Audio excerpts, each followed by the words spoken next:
Star Trek was more than TV. It was that cultural reset, bold spacefaring journey that inspired and started a multi-billion-dollar franchise. From box office hits to spin-offs and fan conventions, each a famous sci-fi world ever made. But before Kirk took command, another captain was pilot episode. He was brilliant, strong, prepared to depart. Why was he abruptly gone? Not many fans got the complete story. Join us as we examine the show, cast, and disturbing captain's motive silent replacement. Numerous hidden secrets true fans don't know. The show that changed everything. Starting in 1966, Star Trek wasn't only an ongoing sci-fi show. The start a large media franchise that became popular culture worldwide world. Gene Roddenberry's creation first series was Star Trek, the series original. First aired in Canada, then US NBC. It tracked the USS spaceship Enterprise space travel in the 23rd century. Their quest to discover weird new worlds to seek new life and civilizations to bravely go where no man has gone before. Roddenberry got his concepts from Forbidden Planet, Gulliver's Travels, old Western wagon train-like shows. He wanted to blend space journey with values lessons. Over time, Star Trek expanded with movies, spin-offs, video games, novels, and comics. It became a top earner franchise ever. After the original series finished, characters continued in the anime series and 6 major flicks. Later, new shows like Next Generation, Deep Space Nine, The Voyager, and Enterprise stories continued going.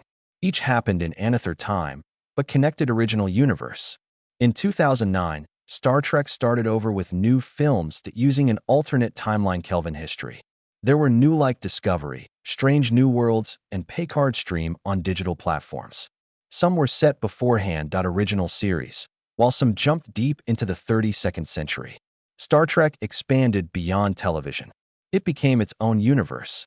But before that, the original show struggled. Limited to 3 seasons, reruns made it popular. Still, the complete narrative is unknown to many enthusiasts behind the original cast and what actually occurred behind the scenes. A crew that resembled the future. What made Star Trek stood out for more than space conflicts or weird creatures? It was the people. The Enterprise crew looked like a global team, global cooperating. That wasn't usual in the 1960s, especially on American TV. You had Japanese helmsman Sulu, George T. Black communications officer named Michelle Nichols as Uhura. A Russian navigator Chechev played from Walter Koig. A Scottish engineer James Doohan played Scotty. An alien first officer Spock played Leonard Nimoy. Like a United Nation team in space. This powerful message of unity, especially during protests, war, and civil rights movements in actual life. Star Trek proved better a future where all backgrounds cooperated nicely. That simple idea gave followers hope and helped develop into something amazing. But peace wasn't always there at the scenes. The actors worked hard, yet they had their own issues. Some actors became stars, struggled. For some, Trek gave them their breakthrough. For others, it limited roles they received afterward. But the show kept increasing. Fans of whatever they called themselves Trekkers, following from episodes to comic stone norms. Even Star Trek had its Las Vegas-owned theme park about 10 years and has museum displays traveling worldwide. It wasn't a show just. This became their lifestyle. Fans everywhere. Martin Luther King Jr. single role power. One-off most surprising behind-the-scenes tales from Michelle Nichols, actress as Lieutenant Uhura. She among the first black women tone important TV role that didn't play maid or servant, but after the first season, she wished to leave. Her true desire was to perform on Broadway. So she told Gene Roddenberry she'd leave. He didn't argue. Instead, he asked her reflect about it over the weekend what Star Trek was trying to convey world. That weekend, something life-changing occurred. She attended NAACP benefit met Dr. Martin Luther King Jr. Yes, Dr. King. He grinned and informed her was her biggest fan. He claimed she character in Star Trek was crucial like him and his family. Michelle stated her intention to quit the show, but Dr. King stopped her said, "Don't do that, depreciate Roddenberry's situation achieved." He told her this was the first TV show featuring blacks as they should be seen, not background figures, but leaders and equal. He responded, "Only this show my wife Greta and I will let our kids stay up and watch." That conversation transformed her thoughts. She remained on display and made history. Star Trek's bright future, hard aftermath. Although Star Trek reruns made it popular, but only briefly. It premiered with 3 seasons. Once seat concluded, Shatner struggled to get good parts. He was typecast. People only saw Captain Kirk and had no interest in hiring him else. Additionally, he had just left. Divorce left him with little cash. He had no money. Must accept whatever work comes his way. He did TV ads for Promise Margarine and Loblaws stores. Even starred in a low-budget film Big Bad Mama. Book. The 50-year mission. Shatner said, "Once before Star Trek, when I refused, not worth the role he was fit to play following Star Trek, that financial issues prevented it. No." He responded, "I accepted much that I wouldn't have done in early day." Slowly through things improved in the 1970s. A major break behind the scenes in 1979 Star Trek. The motion picture. From then on, his career went off again, but not Shatner, only one struggling post-Star Trek. Other actors fought too. Typecasting affected everyone. Scotty actor James Dean, maybe Shatner, had the same issue. Considerably worse. He became famous as the Scottish engineer folk. He was unrecognizable after playing Man in the movie Wilderness with Richard Harris 1971. He returned to Hollywood and began auditioning. But producers would just call him Scotty and say, no part for A. The truth was he had barely done a pre-Star Trek Scottish accent. He performed 450 live TV shows and 4,000 other voices on radio, but none. He stopped caring by 1971. Was broke and jobless due to Star Trek. Luckily, he began personal appearances. Attend fan events, sign autographs, meet show fans. That kept him going. And like Shatner, his luck changed with Star Trek. The movies began filming that feasible to make a living. Told his story how one role can make an actor famous, but it can trap them. Fans are reminded that actors behind beloved roles, big voices, big struggles, some fame, and help that people enjoy impersonating William Shatner's dramatic pauses and delivery. Speaking in Star Trek, I first to become iconic comedy effect was convincing. Later, Moy actor Kevin Pollak misses. Mazel is spectacular. Shatner's manner was distinctive, joined pop culture like the show. But behind the joy, the serious moments shaped. One of those moments occurred when Lucille Ball divorced from Desi Arnaz. She took over. She donated to Deleuze Studios. Star Trek was approved. Few shows were produced by the studio. Author Mark Cushman says these are the voyages. Lucy waned more shows on air. She chose Star Trek, thinking it was different. Cushman added, Lucy wondered, what if Desi? She thought he would producing shows they owned, not merely because she made for other companies. She tried Star Trek, something like I Love Lucy that ran for years. She was right. Both shows are still on. Yet Lucy didn't have the funds to run Desi. Selling the studio to Paramount, the contract included Star Trek. That made the show a global hit. That wasn't the only thing. Unexpected decision behind hidden fact. Fans commonly hear Star Trek incorporated Russian character because the USSR Pravda criticized Gene Roddenberry liked telling that tale. But truth was extremely different. 1966 Roddenberry memo plainly says they sought a younger audience. They wanted to catch same crowd that loves monkeys. They developed young, dynamic Chechev. Walter's Russian character Kunik.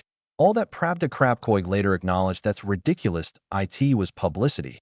He said they needed someone likable. 8-14-year-olds and decided Tono more Russianizing him. Politics. Just marketing. 1979 Star Trek film. Full cast was returning except Leonard Nimoy refused to return. Paramount advertised with his face on things without compensating him. Declined to join. Director Robert Wise was informed by daughter. Spock missing allows non-Star Trek. A significant deal. Without Nimoy, the film could have failed, the wildest narrative ever. In 1975, Gene Roddenberry authored the film's script. The concept, Captain Kirk, would confront a powerful extraterrestrial who claimed God. Studio passed, but years after Roddenberry died, the story became a novel by Jesus may have fought Captain Kirk, and it wasn't funny.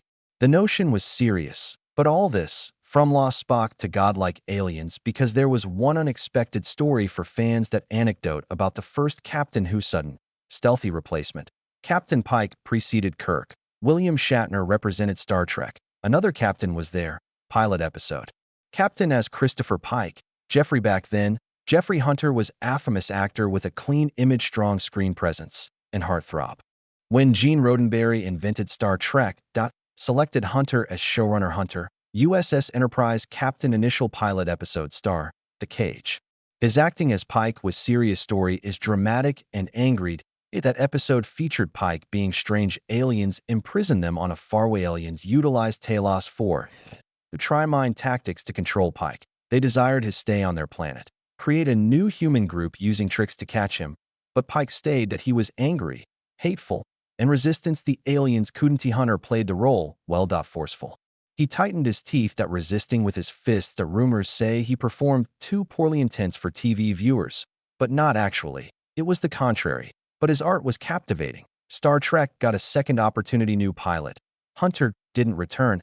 Instead of recasting Pike, Roddenberry created a new captain. The majority of fans saw sections offage was utilized into a part menagerie episode. That version revealed Pike's end up badly hurt and wheelchair-bound. Speechless actor Shakeney played the damaged older version. Pike in the episode, Spock tries to assist his former captain return where delusions allow Telosians living in Pike for life despite Jeffrey Hunter's refusal. In exchange, his character was given but a proper show finish. What became of the actor? Didn't he continue Trek? It gets messy there. What really transpired behind the scenes? The official narrative back then was simple. Jeffrey Hunter was unavailable. But the second Star Trek pilot truth, according to several connected with the show, wasn't easy. A version from William Shatner. He claimed Gene Roddenberryans warned him of issues. Shatner addressed Hunter and his wife.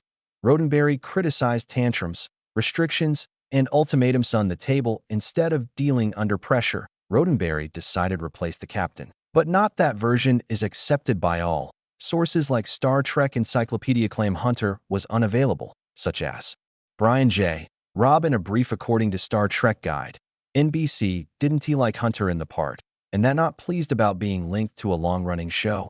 The second contract expired. Pilot passed. But one interview illuminates the situation more. The Fact Trek blog posted audio from a nearly fan convention where Oscar Katz, executive vice president at Dyla Studios, discussed what truly Katz says Jeffrey Hunter missed his episode, The Cage, when the studio filmed a second pilot. Studio had spent over $500,000. They wanted Hunter back to film. Before deciding, a private the screening was for Gene, Oscar Katz, Herb Solo, Roddenberry all watched the footage in a big screen hope to bring Hunter to Dilabud. After seeing the pilot, Hunter never returned to the show. That went wrong. The wife changed everything. Many trust Jeffrey Hunter's then-wife, Joan Bartlett, prevented him. Leonard Nimoy stated this in his I Am Spock, 1995. Says Jeff Hunter laid off when his wife started. Gene represented him and made Nimoy deemed excessive demands. He was the sole actor who returned from the first pilot because Shatner also mentioned it in his book Star, written in 1993, Trek Memories book. He states the official narrative Hunter wasn't available. Truly, Shatner wrote, Hunter wasn't necessarily uncommitted. He was sacked from the show. He said nothing went wrong during the shoot. The episode ended. Things changed. Shatner says Hunter's wife suddenly appeared at production meetings. She disliked it, any pilot episode. He promised she would raid Gene Roddenberry's office, start demanding crazy things.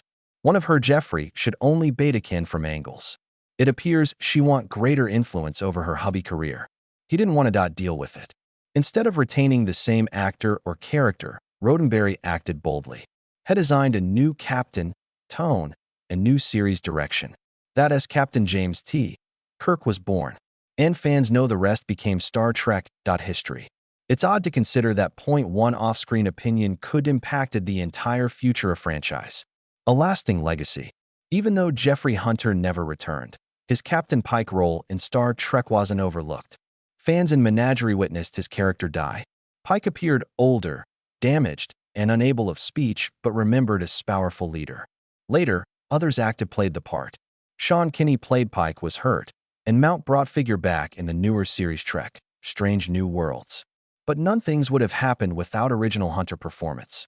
His Captain Pike displayed a side-off different leadership from Kirk. Pike was serious and emotional. Silent strength.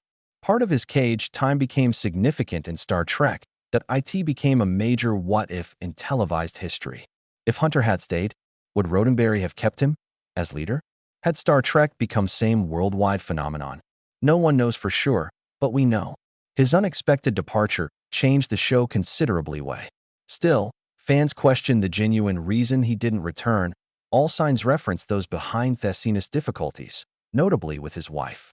As Nimoy claimed the demands were excessive. Much. Shatner clarified, problems were reported with Jeffrey. After that, whether it concerned scheduling, control, or personalities clash, it's obvious Jeffrey Hunter's resignation was more than a straightforward decision. A moment that permanently transformed Star Trek. What actually happened during screening? Wendy Liu producers tried to get Jeffrey Hunter returns for Star Trek II pilot.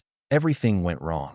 Oscar Katz, a leading Hunter and executives at the time, remarked his wife watched the first The Cage pilot. Katz might tell by seeing at them that someone in-room disliked what they saw. He sighed at least one hated it. Soon Katz learned after the screening that Hunter resisted returning. Show. Katz initially felt this was component of negotiating strategy. He believed Hunter was seeking a better deal.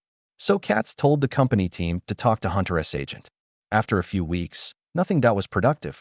Talks broke down. Everyone lost patience. Katz stated, "One day I said, forget it. Sign another lead. Forget it. $645,000 film value." That means they were willing to lose every money spent on simply move on with someone new. But not everyone agrees. Story.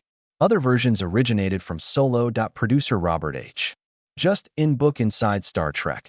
The truth. Hunter never showed up. They said that all for screening. Only his wife did. They said that after credits. Rolling. She stood and spoke clearly. Answer. She said, not this type of show Jeff wants to do, and Jeff's career would suffer. Hunter is a film star. Book did miss a minor detail. It was called her nickname was Sandy, however Dusty. Even with the minor error, reveals how conflicted memories were about that moment. But one thing proves it, screening occurred. Invitation sent Gene Roddenberry to Hunter.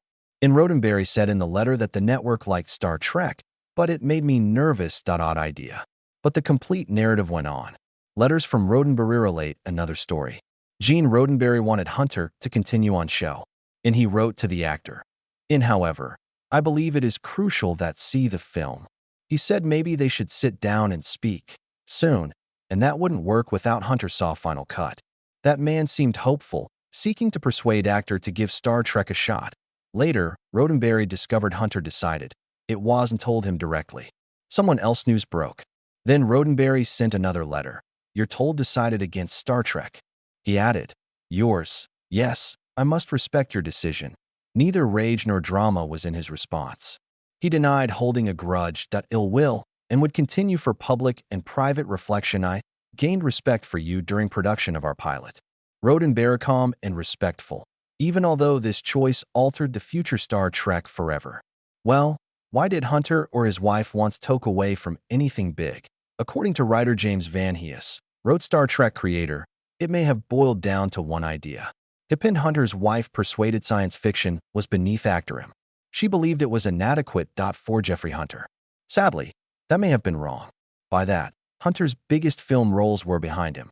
He starred inking of film and The Searchers Kings, but progress slowed.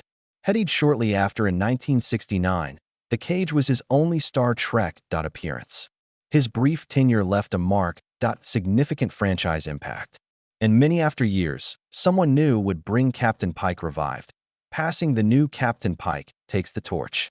Thanks Tosage footage reused in Captain Pike's Menagerie has joined Star Trek history. When new Star Trek shows built, it made natural to return character. Season 2 of Star Trek Discovery, Anson Mount was cast as Captain Pike.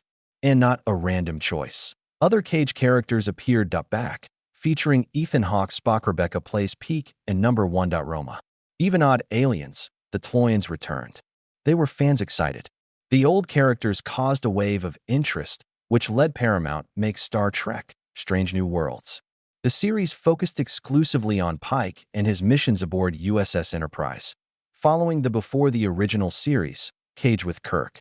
New fans noticed soon that Kirk and Pike were different. Their styles differed greatly. Personalities. But they both became Star Trek related in several ways. Mount understood just what he was entering. He wasn't kidding. Any role.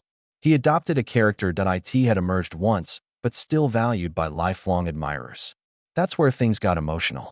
The son of Jeffrey Hunter blesses. Chris Hunter was Jeffrey's son. Born 1952. His parents were Jeffrey and Barbara, his first wife Rush.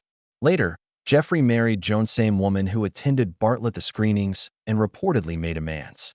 Their marriage ended in divorce. In 1967, Hunter married again in 1969, barely 3 months before his tragic demise. Chris Hunter never forgot his father's Star Trek connection. And when Anin Mount took over, Chris gave Captain Pike his all-blessing. An item from 2025 states Chris attended Comic-Con from Popverse Point 2018 when Mount was pressuring Discovery. He directly informed Mount that he thought his father would have approved his casting. That meant much to Mount. He added at a conference, "I totally knew. I'm a former Trekker. I know it's more than a TV show for many to understood the importance of treating the he-respected character, Mount's Captain Pike, brought revitalizing the character while celebrating Jeffrey Hunter's debut performance, but Hunter only one episode. His presence Ishii Sun's approval remains guaranteed that. Now a character that nearly disappeared is back at the Star Trek epicenter, nearly 60-year-old ruling years ago, and the tangled tale why the first captain walked away. Did Jeffrey Hunter succeed? Was leaving Star Trek a mistake? The right career choice odd if he stayed? Do you think Captain Pike may have been famous as Captain Kirk? Comment here. Comment below, and don't forget to like, subscribe, and watch for more astonishing Hollywood tales amazing history. See you later.